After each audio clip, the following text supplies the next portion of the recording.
नमस्कार दोस्तों, beta academy के ऑनलाइन प्लेटफॉर्म में आपका स्वागत है। आइए दोस्तों, आजकल हम कुछ प्रोग्रामिंग के प्रश्न डिस्कस कर लेते हैं। तो दोस्तों, पहला हमारा प्रश्न क्या है? यूजर डॉक्यूमेंटेशन का एक भाग है। यूजर डॉक्यूमेंटेशन का भाग है। तो यूजर डॉक्यूमेंटेशन दोस्तों क्या होता है?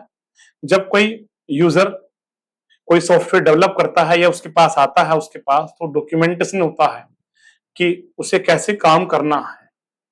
तो यूजर डॉक्यूमेंटेशन से क्लास डायग्राम है। तो क्लास डायग्राम प्रयोग कहां होता है दोस्तों? ये प्रयोग होता है क्लास डायग्राम जब कोई सॉफ्टवेयर डेवलप होता है, डेवलपमेंट के लिए होता है। कोड कमेंट क्या होता है?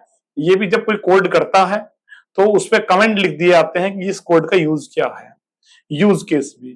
तो ये सभी तीनों जो है class diagram, code comment, use case, ये डेवलपमेंट का है। डॉक्यूमेंटेशन क्या होता है? ओनली इंस्टॉलेशन गाइड होती है। इंस्टॉलेशन गाइड ये बताती है, यूजर को गाइड करती है कैसे कैसे सॉफ्टवेयर उसको इंस्टॉल करना है। तो यूजर डॉक्यूमेंटेशन का भाग क्या हुआ हमारा? इंस्टॉलेशन गाइड हुआ। आइए दोस्तों, नेक्स्ट, ये हमारा कोड है फॉर आई इन रेंज।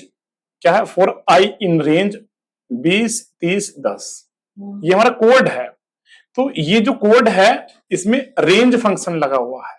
कौन सा है? रेंज फंक्शन लगा है। तो रेंज फंक्शन का दोस्तों सिंटेक्स क्या होता है? पाइथन भाषा में रेंज का सिंटेक्स होता है स्टार्ट, फिर क्या होता है? स्टॉप, फिर क्या होता है? स्टेप। ये रेंज फंक्शन का सिंटेक्स होता है। तो यहां अगर हम कोड में देखेंगे 20, 30, 10, यानी 20 से 30 तक जाना है और स्टेप कितना? 10 का डिफरेंस होना है, यानी 30 जो स्टॉप है उससे पहले ही रुक जाना है एक स्टेप। तो दूसरी लाइन में हम देखेंगे जे बराबर आई डिवाइड बाई 2। तो आई का मान क्या होगा? शुरू में जैसे 20 डिवाइड बाई 2 होगा तो कितना जाएगा? 10 बार कट जाएगा और नेक्स्ट स्टेप पर वो जाएगा नहीं, क्योंकि एक पहले तक ही रुकना है।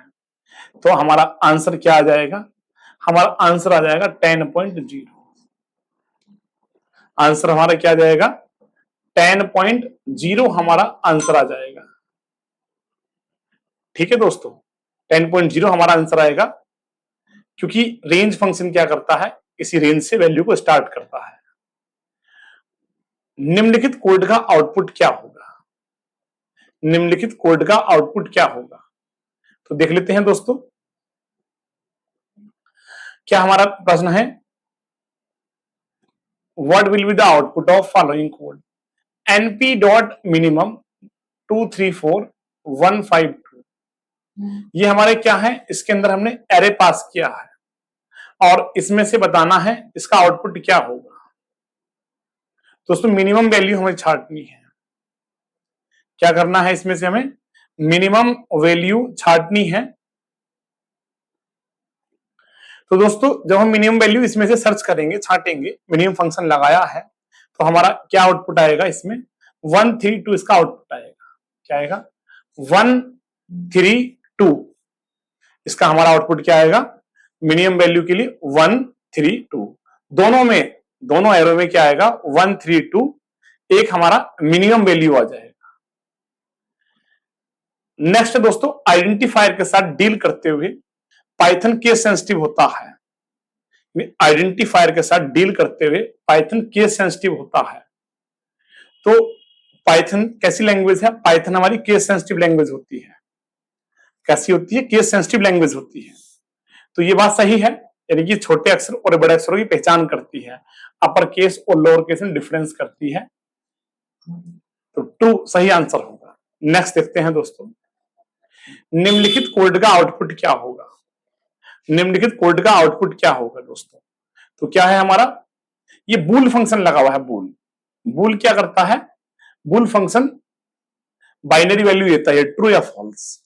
अगर 0 इसमें पास है तो फॉल्स देता है, इसके अलावा सभी वैल्यू पे क्या देता है? ट्रू देता है। तो क्या होगा हमारा? पहला फॉल्स होगा, पहला फॉल्स होगा और बाकी इनमें सब क्या होंगे? पहला फॉल्स, बाकी इनमें सब ट्रू ट्रू होंगे। तो 0 का मतलब फॉल्स होता है। तो नेक्स्ट प्रश्न देखते हैं दोस्तों, क्या है? निम्नलिखित पाइथन कोड का आउटपुट क्या होगा? निम्नलिखित पाइथन कोड का आउटपुट क्या होगा? तो इसमें यूजर डिफाइंड फंक्शन के बारे में बताया गया है। क्या है? User defined function. देखिएगा, डीएफ कीवर्ड का प्रयोग क्या होता है? डिफाइन करने के लिए। यूजर डिफाइंड फंक्शन होता है, C2F एक फंक्शन है, C वैल्यू पास की है। इस तरह के प्रश्नों को हम नीचे से देखते हैं। जैसे ये वाला है हमारा C2F, पहले क्या पास किया? 100 पास किया। जब 100 पास किया है तो 100 कहां कॉपी होगा? इसी में कॉपी हो जाएगा। तो जब 100 यहाँ कॉपी हो जाएगा तो यहाँ फॉर्मूले में लग जाएगा, क्या लग जाएगा? 100 इंटू 9/5 प्लस 32। पहले ये हो जाएगा तो 5 से कितनी बार कट जाएगा? 20 बार, और 20 नमा 180, 180 प्लस 32 कितना हो गया? 212। पहली बार जब पास हो गया 100 तो 212 आ गया। दूसरी बार क्या पास होगा? फिर से C2F 0। अब 0 जब इसमें पास होगा फिर से तो 0 आएगा, कॉपी हो गया। फिर कैलकुलेशन क्या होगी? 0 इंटू 9/5 प्लस 32। तो 0 से मल्टीप्लाई होगी तो पूरी डिजिट 0 हो जाएगी। क्या आएगा? 32 आएगा। क्या आएगा हमारा? 32 आएगा। तो हमारा आंसर कौन सा सही हुआ? ए विकल्प हमारा सही हुआ। ये ए विकल्प हमारा सही होगा। तो इस तरह से आपको ये प्रश्न हल करने होते हैं। नेक्स्ट देख लेते हैं दोस्तों। किसी विशेष टास्क को दोहराने के लिए हम प्रयोग करते हैं। तो विशेष टास्क को दोहराने के लिए हम किसका प्रयोग करते हैं? कोई अगर विशेष टास्क है उसे हमें दोहराना है तो हम लोग किसका प्रयोग करेंगे? तो आप जानते हैं किसी भाषा में लूप का प्रयोग होता है। लूप का मतलब रिपीटेशन होता है, रिपीट करना किसी स्टेटमेंट को। चलिए दोस्तों नेक्स्ट देखते हैं। तो कौन सा स्टेटमेंट अंत में निष्पादित होगा? हमने बताया था, फिर से ये यूजर डिफाइंड फंक्शन का प्रोग्राम है। डीएफ से क्या होता है? यूजर डिफाइंड फंक्शंस को एक्सप्लेन किया जाता है। देखिएगा, पहले यहां देखते हैं नीचे से क्या है? Function SN2। N2 क्या है? 4 है। 4 कहां कॉपी होगा हमारा? 4 हमारा कॉपी हुआ किसमें? N2 में। S4 कॉपी हुआ। अब ये कहां जाएगा? ये ऊपर जाएगा, इसमें जाएगा। यहां कॉपी हो गया, S फंक्शन में 4 कॉपी हो गया। अब S में यहां कॉल करेगा, ये 4 आ गया। प्रिंट N1 यानी कि क्या हो जाएगा? प्रिंट 4 प्रिंट हो जाएगा। प्रिंट हमारा 4 प्रिंट हो जाएगा। अब 4 प्रिंट हो गया हमारा। तो अब आप ये बताइएगा कौन सा स्टेटमेंट सबसे बाद में प्रिंट हुआ? तो देखिएगा, स्टेटमेंट 2 सबसे अंत में प्रिंट हुआ। स्टेटमेंट 2 सबसे अंत में प्रिंट हुआ।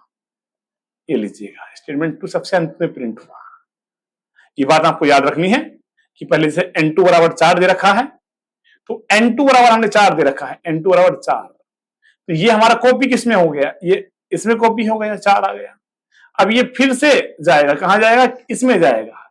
तो S फंक्शन है SN1, S4 हो जाएगा और फिर प्रिंट हो जाएगा। प्रिंट, तो ये स्टेटमेंट 2 ये सबसे बाद में प्रिंट होगा। चलिएगा दोस्तों नेक्स्ट हम देख लेते हैं क्या है। फ्लो चार्ट में वास्तविक निर्देशों को दर्शाया जाता है। फ्लो चार्ट को वास्तविक निर्देशों को किसमें दर्शाया जाता है? तो बॉक्स में हम दर्शाते हैं, बॉक्स के अंदर हम दर्शाते हैं जो हमारे निर्देश होते हैं। नेक्स्ट देखते हैं दोस्तों क्या है। 10 देखते हैं। 10 प्रश्न क्या है? देखिएगा, ये क्या है? x = ABCD और I in range lane x।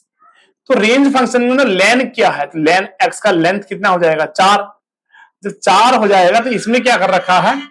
4 इसमें हमने पास कर रखा है, तो 4 डॉट अपर हो जाएगा। 4 डॉट अपर का कोई मीन्स नहीं हुआ। अपर फंक्शन क्या करता है? अपर फंक्शन हमारा क्या करता है? अपर फंक्शन हमारे लोअर केस को अपर में कन्वर्ट करता है, लेकिन ये 4 डॉट अपर है चूंकि, तो यहां कोई मीन्स नहीं होगा। इसमें हमारा एक एरर जनरेट होगा। क्या होगा? एरर जनरेट होगा। नेक्स्ट देखते हैं दोस्तों क्या है। नंपाई एरे के डेटा टाइप को ढूंढने के लिए किस एट्रीब्यूट का प्रयोग किया जाता है? नंपाई एरे के डेटा टाइप को ढूंढने के लिए किस एट्रीब्यूट का प्रयोग किया जाता है? तो डी टाइप होता है, डेटा टाइप, इसका उपयोग होता है। इसका उपयोग होता है किस लिए होता है? हमारा एट्रीब्यूट को ढूंढने के लिए होता है। नेक्स्ट देखते हैं दोस्तों क्या होगा हमारा। Import numpy as NP. Import numpy as NP और np dot array 1 to 5 1 to 158 और यहां c बराबर a प्लस बी क्या है, तो इसका मतलब क्या होगा, इन दोनों को योग आ जाएगा, क्या आएगा 0 और 1 1, 2 और 1 3 और 5 और 1 6, फिर क्या आया 5 और 4 20, फिर 9 आ गया, 8 और 2 10, ये हमारा क्या हो गया, एक नया एरे बन गया। अब ये कह रहा c is equal to C into A, multiply करनी है किसके साथ, ए के साथ, तो ये लीजिएगा 1 इंटू 1 1 और 3 2 जा 6 और 6 5 जा नहीं 6 1 जा 6 और फिर क्या होगा 9 5 जा 45 और 10 8 जा 80। अब इसने कहा C2 का मान क्या होगा, C2 का मान क्या होगा, प्रिंट C2, तो C2 का मान क्या होना चाहिए हमारा, C2 का मान देखिएगा 0 1 2, सेकंड लोकेशन पे क्या होगा 6 होगा, ये हमारा सही आंसर होगा। तो इस तरह से इन क्वेश्चंस को आप कर सकते हैं, थोड़ा अभ्यास लगा के कर सकते हैं।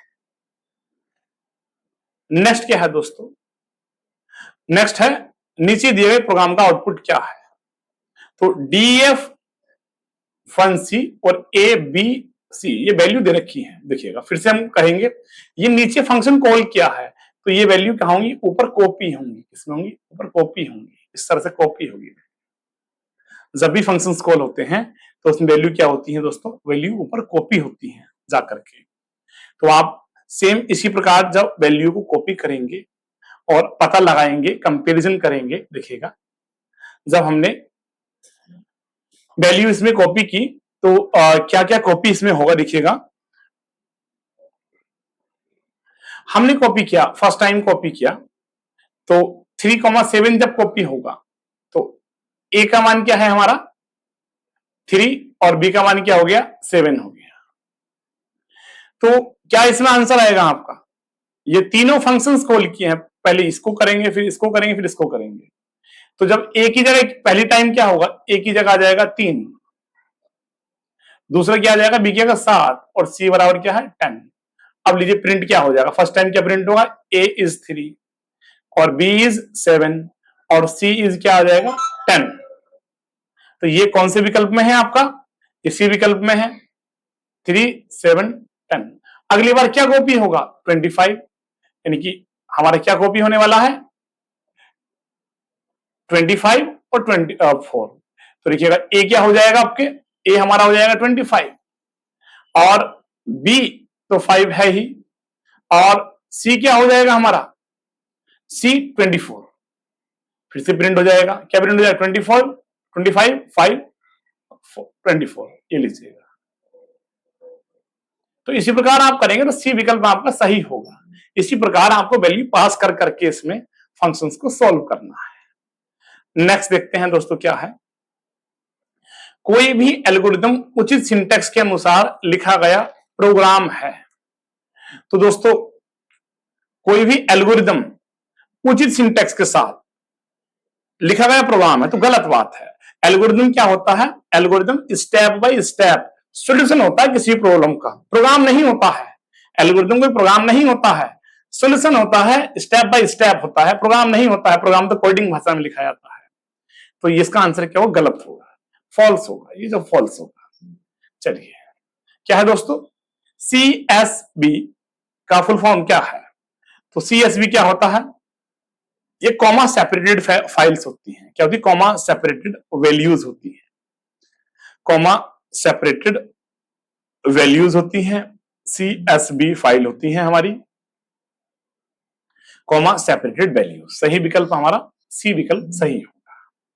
तो दोस्तों इस प्रकार हमने क्या किया, 15 प्रश्न किए।